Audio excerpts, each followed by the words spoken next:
international affairs, principally, including talking about our recent agreement with Iran, the first stage deal with Iran that we, the E3+3 countries, have concluded on the nuclear issue. We discussed the situation in Syria and Ukraine and international relations more broadly.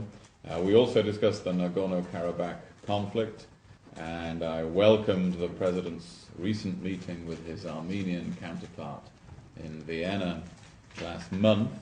And while early days, this was a welcome step, and of course we would encourage meetings between the two presidents becoming a regular occurrence. This afternoon I also met with the foreign minister, and we further discussed bilateral relations and again the full range of foreign policy issues. The UK and Azerbaijan have worked together successfully on the United Nations Security Council during Azerbaijan's membership of the Council over the last 2 years. In both these meetings, we've also discussed the human rights concerns that many activists and NGOs have about and in Azerbaijan.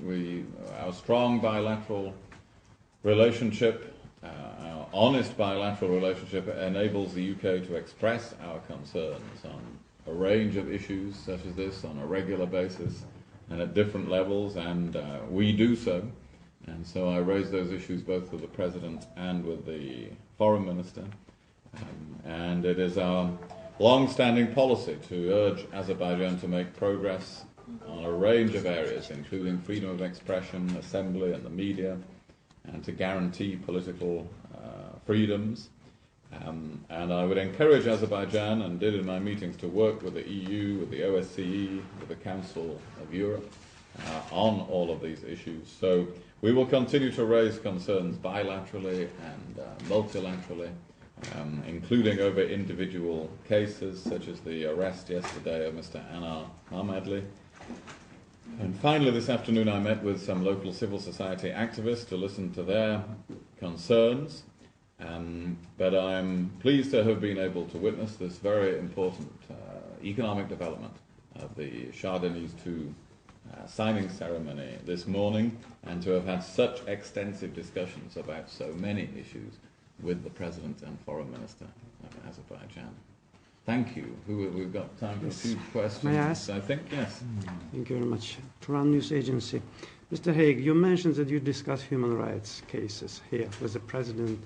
So what is your general estimation of the situation with democracy? And there's opinion that West generally, and maybe Britain as well, you sacrifice oil, gas interests for the democracy.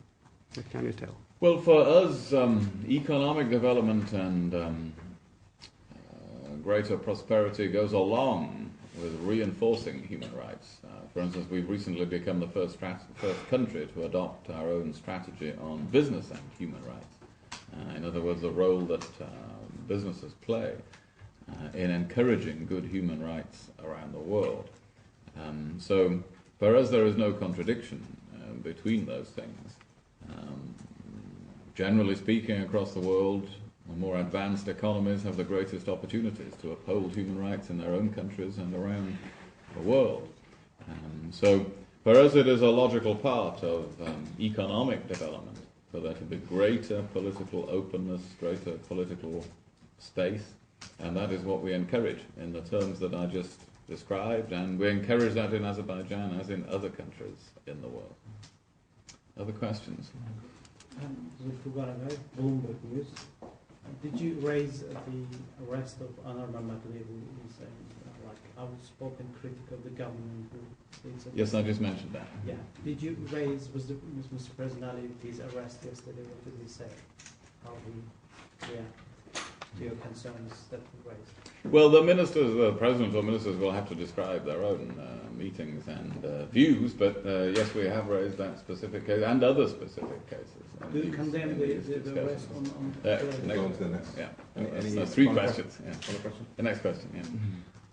Prime Minister David Cameron chose not to publicly congratulate President Aliyev on being re-elected after the October elections, and sent a private letter instead. The contents of the letter were not officially confirmed. Does the UK government consider the elections to have been fair? Well, we support the views of the observers of those elections. They are the ones who were appointed to do so. They gave their opinions about that, and they included British observers. So I think that was clear, and that's the view of many nations across the world, including the United Kingdom. Okay. Thank you. Thank you very much. Thank you for coming along.